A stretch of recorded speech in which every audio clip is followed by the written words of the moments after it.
Buen Dios y Padre, hermanos en los cielos, damos gracias en primer lugar por el don de la vida y la salud, por tenernos, Señor, sanos al margen de todas las circunstancias que están pasando.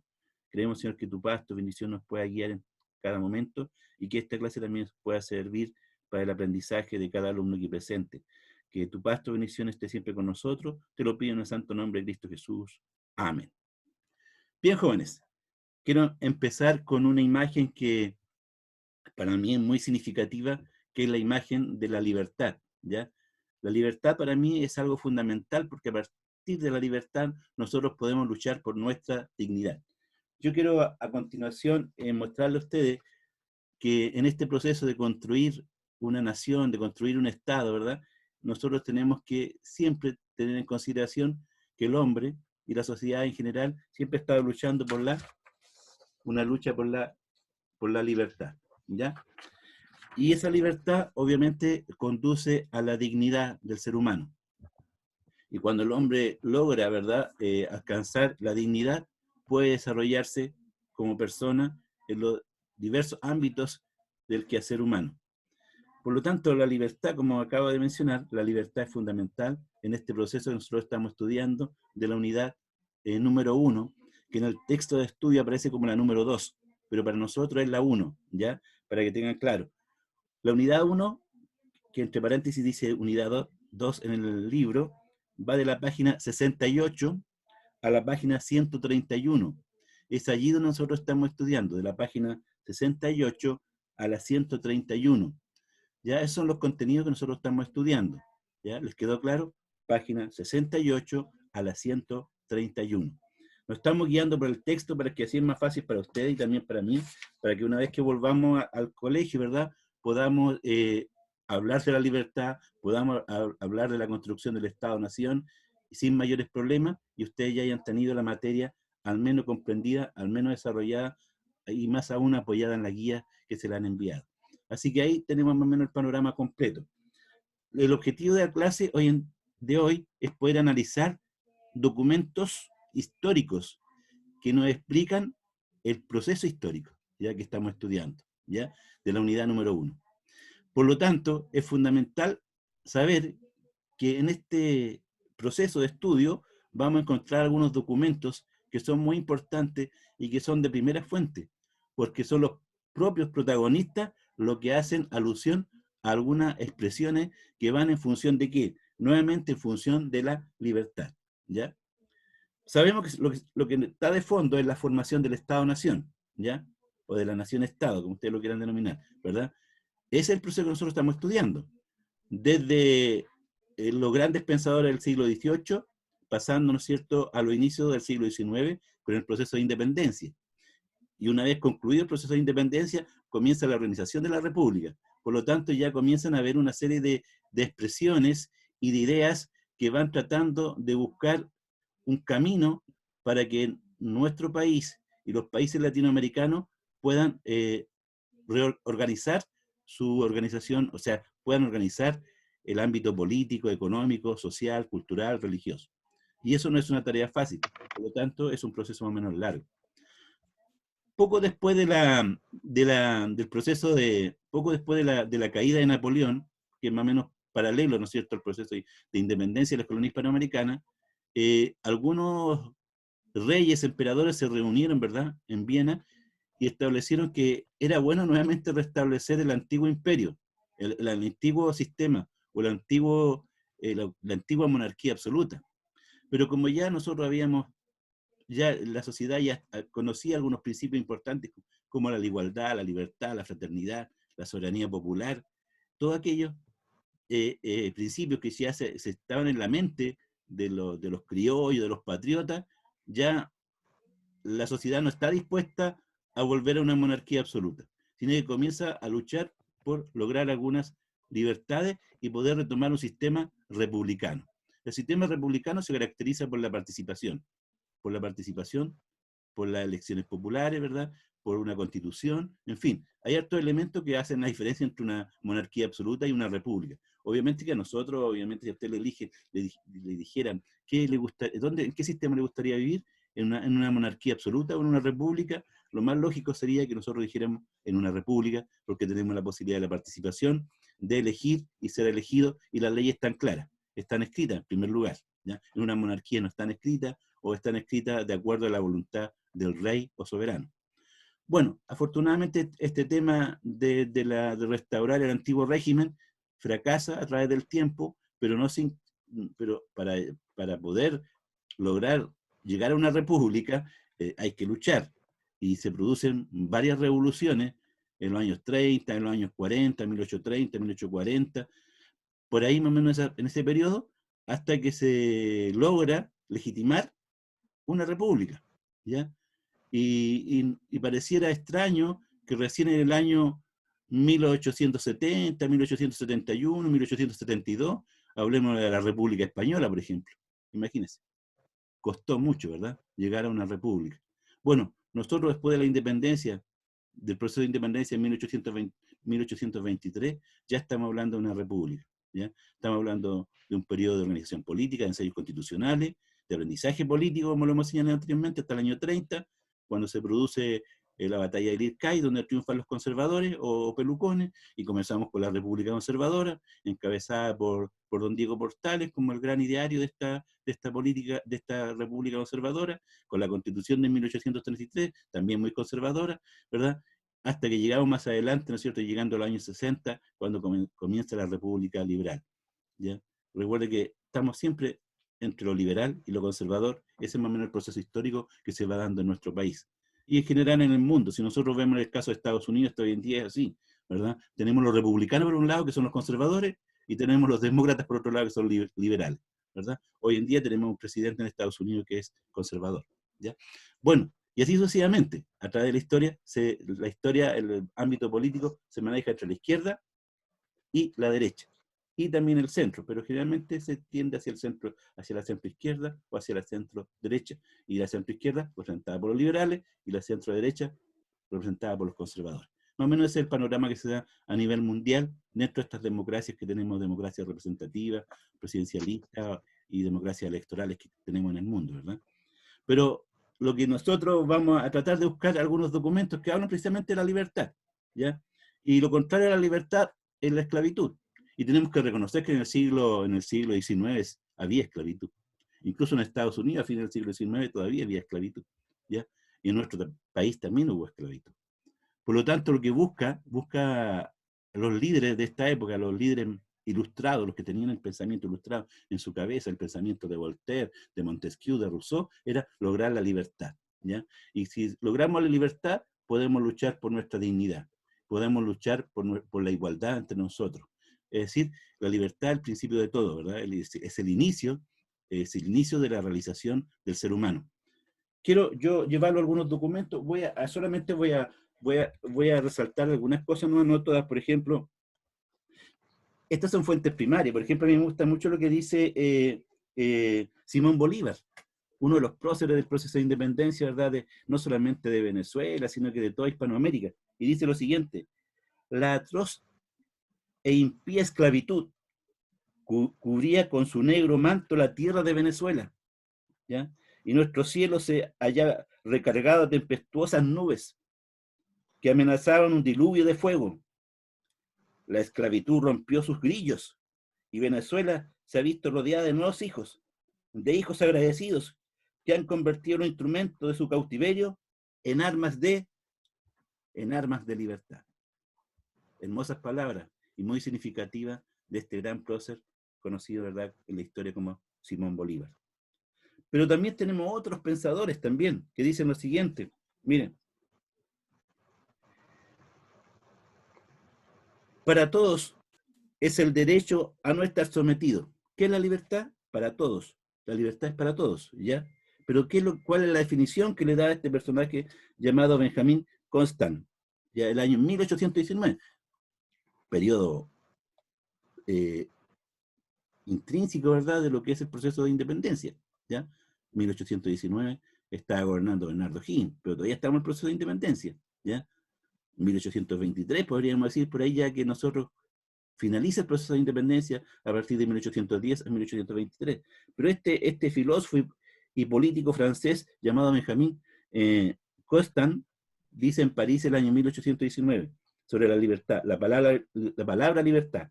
Para todos es el derecho a no estar sometido sino a las leyes. Es el derecho a no, ¿verdad?, no estar sometido sino a las leyes, de no poder ser arrestado, detenido, muerto, ni maltratado de ninguna manera por el efecto de la voluntad arbitraria de unos o varios individuos, ¿verdad? Es decir, la palabra libertad en el fondo significa seguridad para el ser humano, ¿ya? ¿Por qué seguridad? Porque hay una ley escrita, y si la ley está escrita, usted sabe lo que tiene y lo que no tiene que hacer, y no cualquier persona puede arbitrariamente tomarlo prisionero, juzgarlo, ¿verdad? Por lo tanto, la libertad es muy importante, ¿verdad? Podemos seguir avanzando, ¿verdad? Y podemos ver otros anuncios sobre lo que es la libertad propiamente tal, o la lucha por la libertad, ¿ya? Ustedes saben que Camilo Enrique fue el director, ¿no es cierto?, de la Aurora de Chile, el primer periódico de nuestra patria, ¿ya? La Aurora de Chile, ¿ya? Y él dice lo siguiente, mire, son palabras de alguien que desea la libertad para su pueblo. Dice: os llaman rebeldes porque queréis ser hombres, que vuestros esfuerzos demuestre que lo sois, o sellad la pérdida de vuestra dignidad con vuestra sangre. En el fondo, ¿qué está diciendo? Que tenemos que ser rebeldes, tenemos que luchar por nuestra libertad. Estamos hablando del año 1812, cuando recién está empezando el proceso de independencia de nuestro país y de Hispanoamérica. Recuerde que en 1810 es el inicio. 1812, estas palabras las estaba diciendo, ¿no es cierto?, Fray Camilo Enrique, ¿ya? Muy bien. Incluso existen algunos escudos, ¿verdad?, de Argentina, de Colombia, ¿verdad?, de Estados Unidos, que llevan un gorrito rojo aquí puesto, ¿ya? Que es como un gorrito pascuero, parecido así, que tiene una pelotita en la puntita, ¿verdad? Es un gorro rojo. Ese gorro rojo representa, ¿no es cierto?, es un símbolo de la libertad, es un símbolo del liberalismo. Por eso que muchos escudos de naciones latinoamericanas llevan ese gorrito rojo, el gorrito frigio, se llama el gorrito frigio, que es símbolo del liberalismo durante el siglo XIX. Pero esto tuvo su origen, ¿no es cierto?, en la región de Turquía.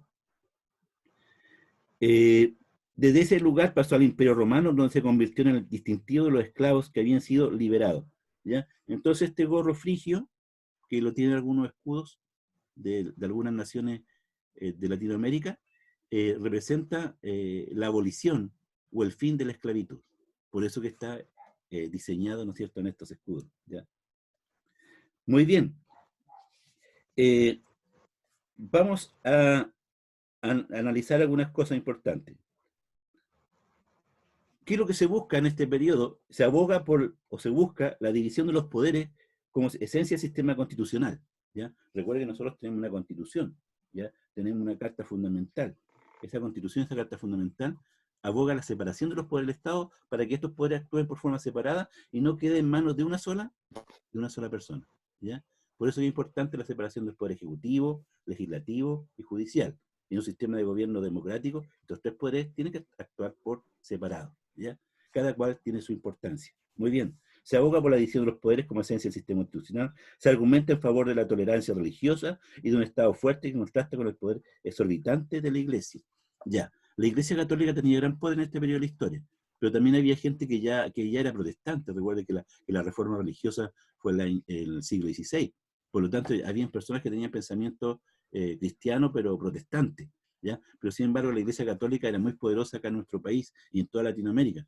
Pero también se abogaba, o también se buscaba, que la religión protestante también tuviera un espacio dentro de la sociedad chilena. No fue fácil, fue bastante difícil alcanzar aquello.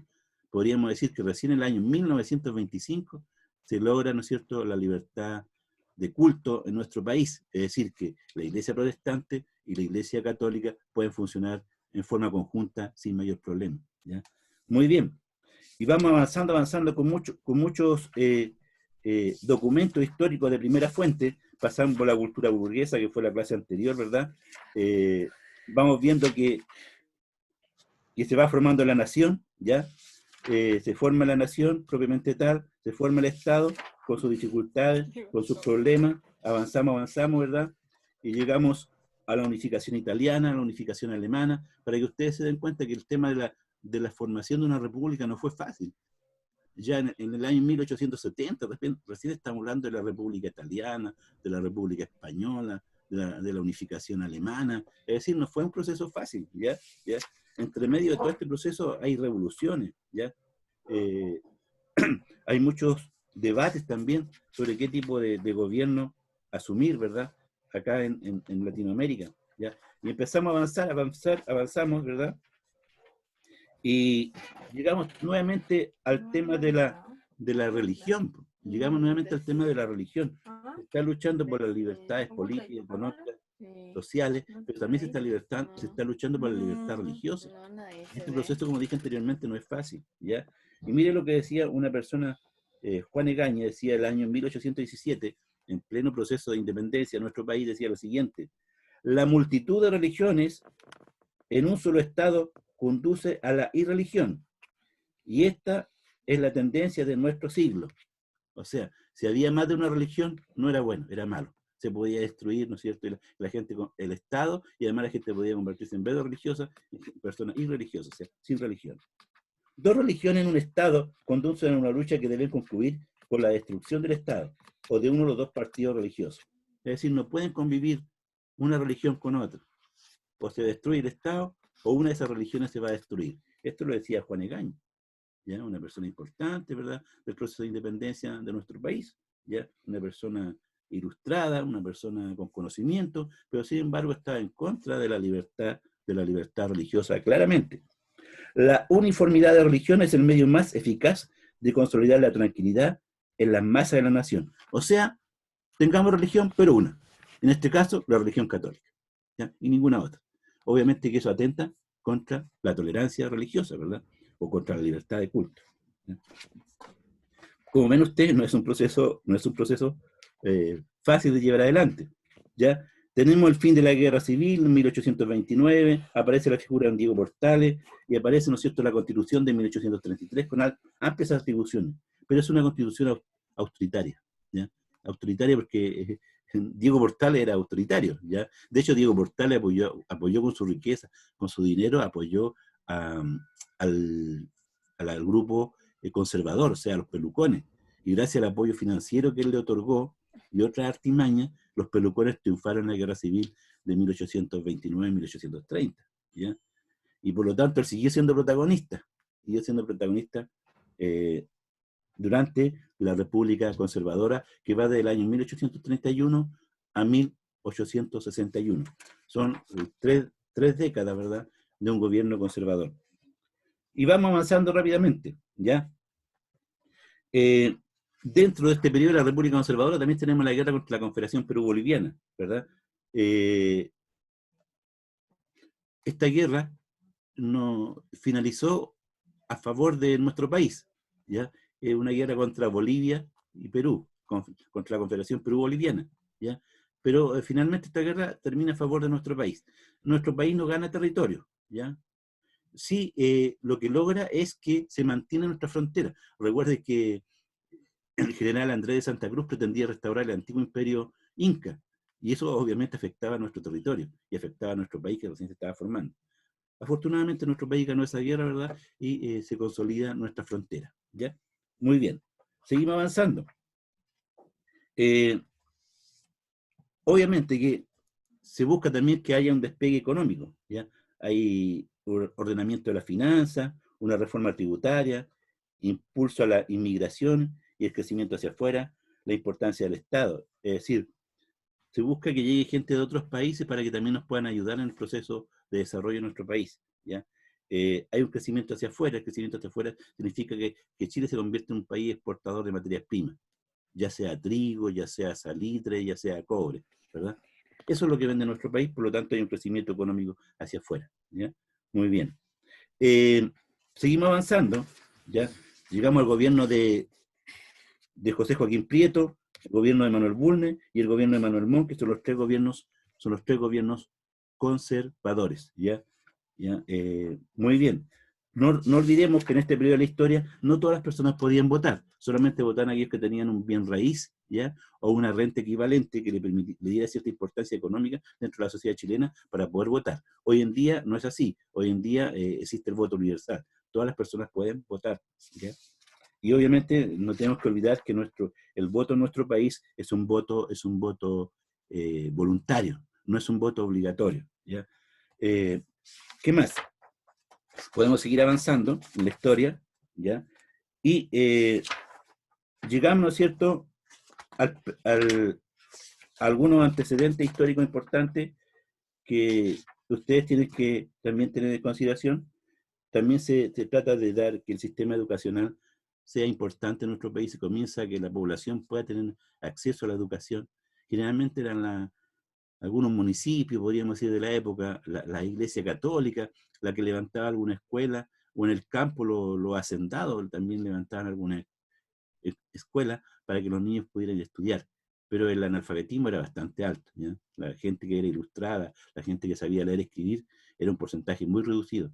Hasta fines del siglo XIX y comienzo del siglo XX, el analfabetismo era bastante alto en nuestro país, ¿ya? Hoy en día prácticamente toda la población, en porcentaje ya podríamos decir, sobre el 90 y tanto por ciento sabe leer y escribir en nuestro país, ¿ya? ¿Qué más? Queremos, ¿no es cierto?, considerar que también en este periodo de la historia hay algunas mujeres que también luchan, ¿verdad? Luchan por los derechos, ¿verdad? Eh, También recordemos que en el proceso de independencia, por lo menos recordamos dos mujeres que luchan en este proceso. Doña Javiera Carrera, ¿verdad? Y Paula Jara Quemada, ¿ya? También hay mujeres que intervienen en este proceso, e incluso también participan algunas en la guerra, ya sea en la guerra contra la Confederación Perú-Boliviana o la guerra del Pacífico, que es durante la República Liberal. Entonces, queremos considerar que también la mujer va jugando un papel importante en el proceso histórico, ¿ya? Y obviamente que en Europa también las mujeres ya a mediados del siglo XIX están luchando por sus derechos, ¿ya? A fines del siglo XIX y a comienzos del siglo XX también las mujeres comienzan a luchar por sus derechos, ¿ya? Para tener una igualdad de trato, ya sea en el ámbito laboral o en el ámbito social, incluso participación política, ya en los inicios del siglo XX, ¿ya? No es una tarea fácil, no es una tarea fácil que la mujer pueda insertarse en el mundo político, económico y social, porque generalmente en ese periodo de la historia la mujer está relegada a labores del hogar, ¿ya? Ella era la que se preocupaba del esposo, se preocupaba de los hijos, se preocupaba del hogar. No era una persona que estaba preocupada de los estudios mayormente.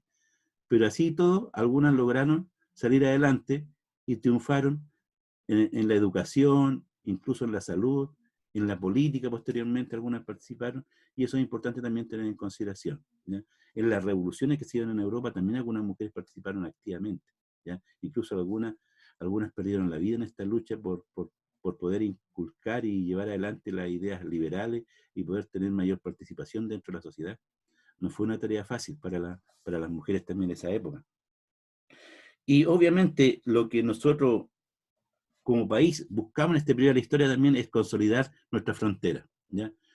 Consolidar nuestra frontera respecto a Perú, a Bolivia y Argentina. Poder tener delimitado nuestro territorio nacional. Eso es una tarea que preocupa no solamente a Diego Portales, sino que preocupa a todos los gobernantes de la época. Preocupa, por ejemplo, a don Bernardo Higgins, ¿ya? Bernardo Higgins estaba preocupado del estrecho de Magallanes. Sus últimas palabras antes de morir fueron Magallanes, Magallanes, porque le estaba pidiendo al gobierno de aquella época que por favor tomara posesión del estrecho de Magallanes, para que no pasara lo mismo que pasó con Argentina, con las Islas Malvinas, que no están cerca de Argentina, hoy en día son de Inglaterra, ¿verdad? ¿Por qué? Porque hay dos principios. El principio número uno es toma de posesión del territorio, el que llega primero, ya, es mío. Y está el otro principio que es de cercanía al territorio nacional. Y si es por cercanía al territorio nacional, no cabe duda que las Islas Malvinas son argentinas. Pero como llegaron primero los ingleses, las Islas Malvinas pertenecen a Inglaterra. O sea, ambos principios son válidos, ¿ya? El que llega primero o por la cercanía al territorio nacional. Por lo tanto, estimados jóvenes, es importante tener en consideración que también nuestro país está luchando por delimitar su frontera. Nuestro país quiere configurarse territorialmente. Y esto sucede durante la República Conservadora y la República Liberal. ¿Ya? E incluso en el siglo XX todavía hay, siglo XX, XXI, todavía hay algunos problemas limítrofes, algunos puntos que todavía no están bien delimitados, no solamente en Chile, sino que también en el resto de Hispanoamérica, en las naciones vecinas. Pero ahí vamos avanzando, este proceso lo vamos llevando adelante, y también este periodo de la historia es importante recordar también que es un proceso de inmigraciones, ¿ya? Llega mucha población acá a nuestro país en este periodo de la historia que estamos estudiando, en los años 1840, 1850, comenzamos con el proceso que se conoce como la colonización alemana del sur de Chile. Por eso que dentro del territorio nacional, si usted va a Temuco, Valdivia, Osorno, La Unión, Puerto Montt, va a encontrar mucha influencia alemana, ¿ya? ¿Por qué mucha influencia alemana? Porque este fue un proceso que llevó adelante el gobierno de Manuel Bulnes, ¿verdad? Lo llevó adelante para que, y otros gobiernos posteriores, para que, ¿sí? ¿Alguien está? Estaba haciendo preguntas y nosotros estábamos silenciados. Estábamos todo el rato silenciados y usted estaba haciendo preguntas y era como, sí, ya, pero yo le iba a decir que no tenía límite. Que no podía pegar. Sí, la vieja. Uy, chiquita. Ya. Me estaba siguiendo por el espacio. Ya. Tengo el chat lleno de... Ya, sí, hay preguntas, sí. En realidad no estamos...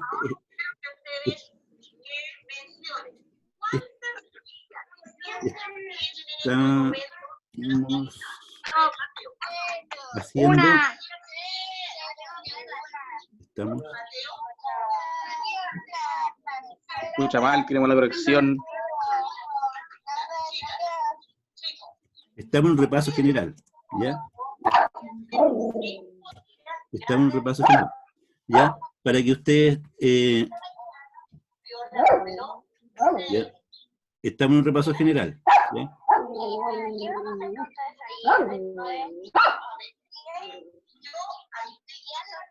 ¿Ya? Bien, sí, veo algunos mensajes acá, importante. Bien, gracias, en que ya estamos... Ya. Bueno, ya vamos en la guía número 6, ¿ya? Para que ustedes tengan claro, ¿ya? Vamos en la guía número 6 y estamos pasando la unidad número 1, ¿verdad? Que en el libro sale como la unidad número 2, ¿ya? Pero estamos haciendo un repaso general de toda la materia para que usted tenga claro hacia dónde vamos, ¿ya? Así que tienen que estar tranquilos, ¿ya? Si pueden cerrar algunos micrófonos que están abiertos, por favor. Si pueden cerrar algunos micrófonos. ¿Ya? Tenemos algunos micrófonos que están abiertos. Por favor, tratemos de cerrar algunos micrófonos. Bien. Agradezco que estén escuchando. Algunos están haciendo otras cosas, pero están escuchando igual. ¿Ya? Así que los felicito por eso, por estar atentos. ¿Ya? Quiero recordar que este proceso es bastante largo, estamos estudiando nosotros, ¿verdad? Por lo tanto, se requiere mucha concentración. Pero ya nos queda poquito para terminar la clase, así que vamos a aprovechar al máximo, ¿ya? Quizá hablar un poquito de las distintas miradas políticas de este periodo de la historia, ¿ya?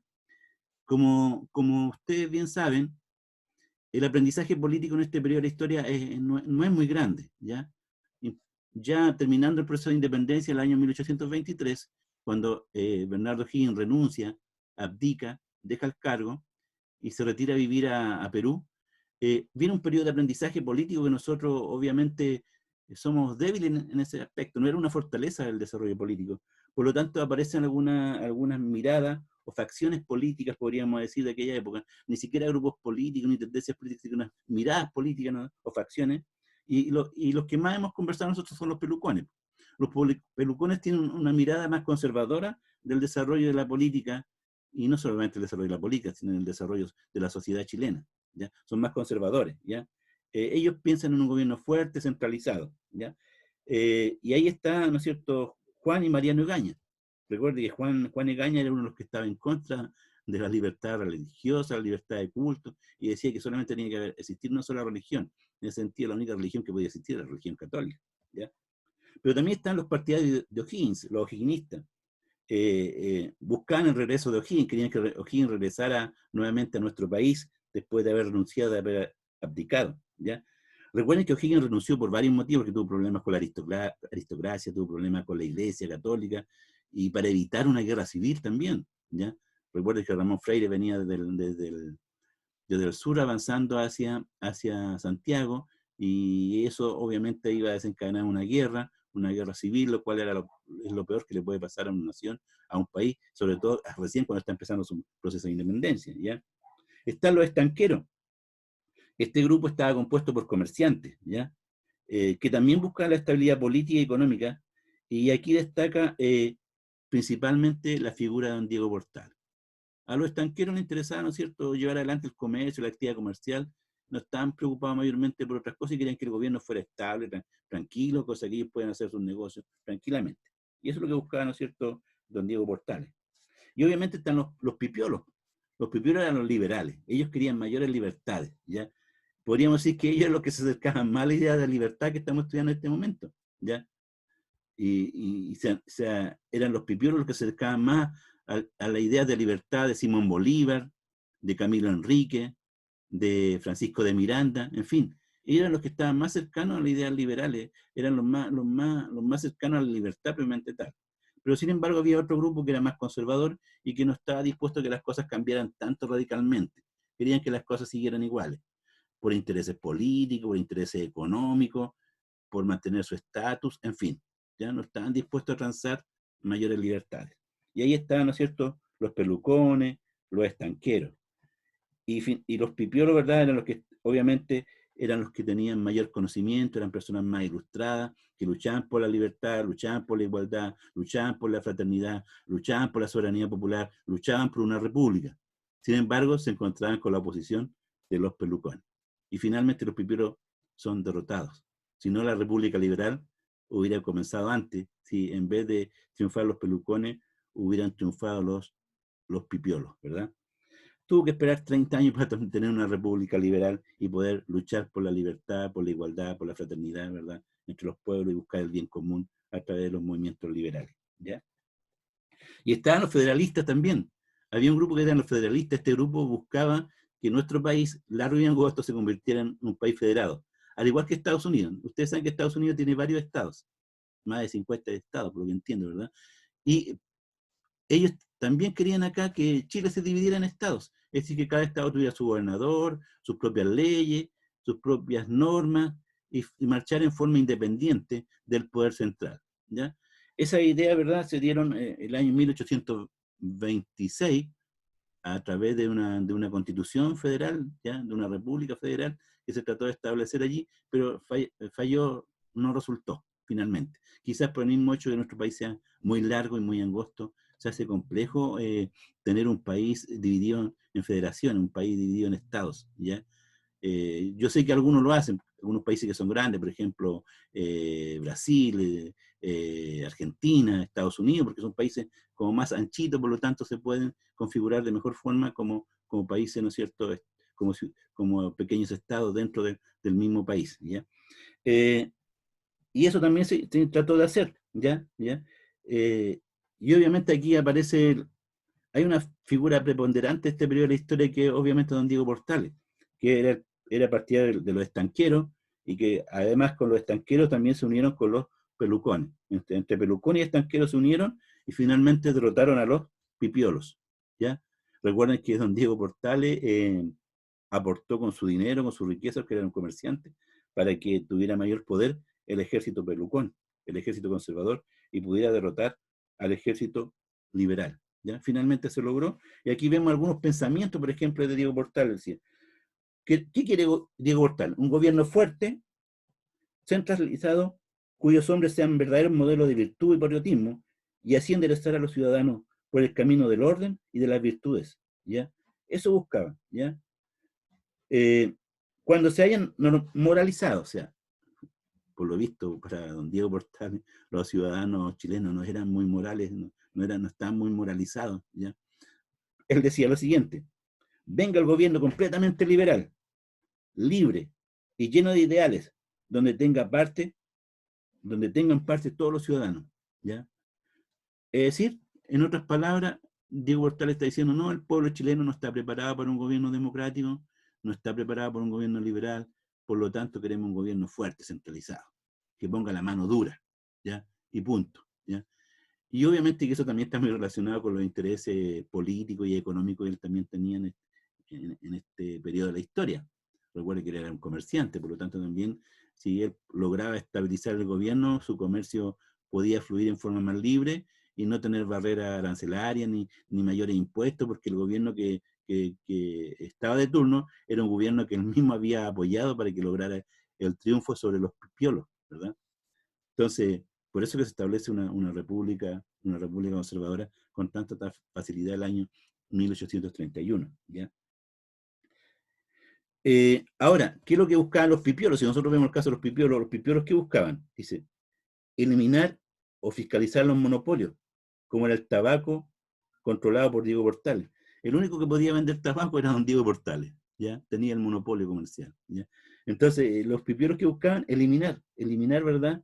El estanco del tabaco que está designado solamente a don Diego Portales, ¿ya? Había intereses económicos, a veces los intereses políticos van de la mano con los intereses económicos, y esto pasaba aquí con el caso de don Diego Portales, ¿ya?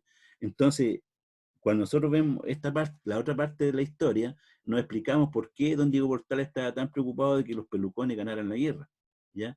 Porque obviamente, si ganaban los pelucones, sus negocios, su comercio, su actividad comercial iba a tener menor control y quizás hasta menos impuestos, ¿ya? Entonces no era un asunto al azar, sino que también el interés político está relacionado con el interés económico, ¿ya? Proteger y fomentar la producción agrícola y manufacturera, crear un banco estatal para productores, elegir por voto popular todos los cargos públicos. Mire, elegir a través de voto popular todos los cargos públicos. Lo contrario a lo que buscaban los pelucones, lo contrario a lo que buscaban los estanqueros, que querían una república conservadora donde el pueblo no tuviera mayor participación, ¿ya? Y obviamente el voto censitario, que había que tener un bien raíz o una renta equivalente. Bien, jóvenes, los dejo hasta aquí. Que Dios los acompañe en todo momento, que puedan ir desarrollando su guía de la mejor forma posible, cuiden mucho su salud, que es lo que más importa, que Dios los pueda bendecir, estemos atentos que podemos ayudar a nuestros compañeros, esperamos que pronto nos podamos ver cara a cara, ¿verdad? En nuestro colegio, que todos estamos extrañando mucho, ¿verdad? Y queremos que podamos estar unidos en el Señor, que es lo más importante. Bendiciones para cada uno de ustedes. Me alegro saber que están presentes en la clase y eso es muy importante.